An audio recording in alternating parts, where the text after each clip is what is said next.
Hi everyone. Today I'm going to share about having an excellent spirit, and I will pick some of a couple of giants from the Bible that I like. I like John Maxwell's title of a book called "Running with the Giants," in reference to the cloud of witnesses that we have on us. So we're basically running a race, and we have giants, rooting for us to get this thing. So one of the character traits that I picked up on all the giants in the Bible was an excellent spirit. So I'm going to start with Daniel. So if you read in Daniel 6 verse 3, it says, "Then this Daniel distinguished himself above the governors and satraps, because an excellent spirit was in him, and the king gave thought to setting him over the whole realm." We, by nature, were created by a perfect God who is excellent in spirit as well. And his expectation of us is to respond according to how he created us. But Steps to Christ then says that because of sin, that was marred. The excellence was marred. When you read it, I mean, it's quite sad. Then you feel that our potential just deteriorated when when Adam sinned. But then the marvelous point of Christ is just actually in every generation, there's always grace, threading through. And he seems to be restoring that excellence to those who are disciplined enough to pursue it. Disciplined enough. So you don't get born with an excellent spirit. You have to develop that, and that needs discipline.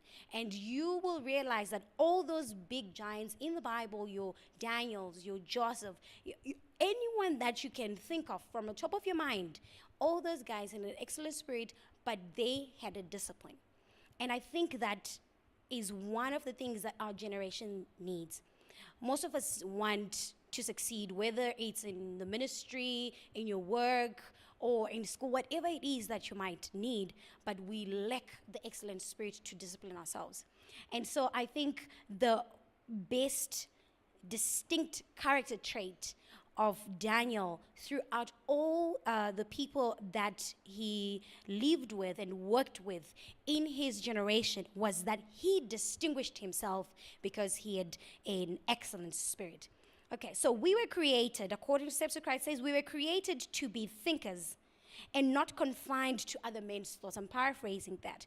So, meaning that we could emulate what are, Mahatma Gandhi's, your Nelson Mandela's, what they stood for. You could, because in every noble and great man, every good trait that we find in them, we know that it all points us to Christ. There is a trait that points to the fullness of Christ. So in every individual, there is a trait that leads us to Christ. So in noble man, in great man, so in us as well, in you as an individual, there is an element that being trained, being disciplined, points and reveals the character of Christ in us. I like one of my favorite quotes lately is also from Steps to Christ. It says, "To the secret place of the Most High, under the shadow of the Almighty, men now and then repair. They abide for a season, and the result is manifest in noble deeds. Then their faith fails, the communion is interrupted, and the life work marred." Meaning that when we connect ourselves, when we give a complete dependence on God, the results are noble deeds. No matter who you are, educated or uneducated, a complete dependence on God results in noble deeds. But if we just for a moment lose that dependence, the whole life work is marred. How sad is that? But then the joy of it is the grace that when you then return and connect, noble deeds will be the results thereof. And my ultimate example of excellent spirit is Jesus. I mean, he, without a shadow of a doubt, was of an excellent spirit from childhood up until the cross. And we see that, I think one of my favorite chapters is Mark 1. You see the discipline he has in his work ethic. I mean, he worked 24/7. If that was a restaurant shift, he was working double shift. I mean, that guy was working all the time. And I think most of us complain. That is one of the opposite of an excellent spirit. People who become great do not have murmuring spirits. You do not complain. I think one of the most important things that I've learned during the course of the year is to stop complaining. Change your attitude and stop complaining.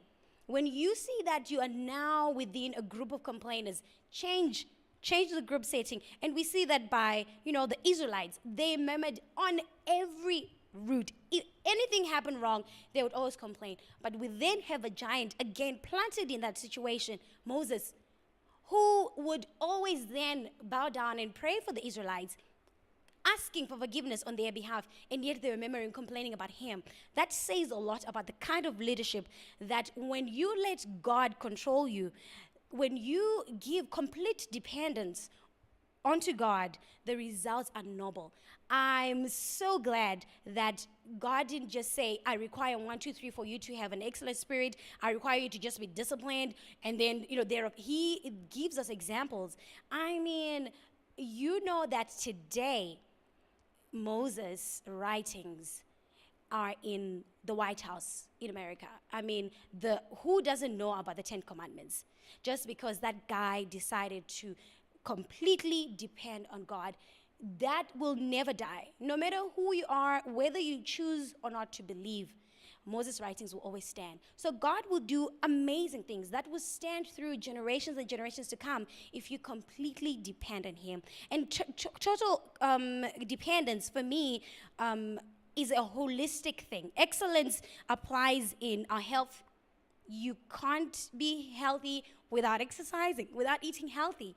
And I think sometimes we focus a lot on just our health and we forget the spiritual part as well. So complete dependence on God is obeying holistically. Your health, your spiritual life, your attitude, everything all comes together because he doesn't only deal with our Christian walk, he deals with us in a holistic perspective. When one is right, it has to penetrate through every part of your story. You will be a good wife, you'll be a good sister, you'll be a good citizen.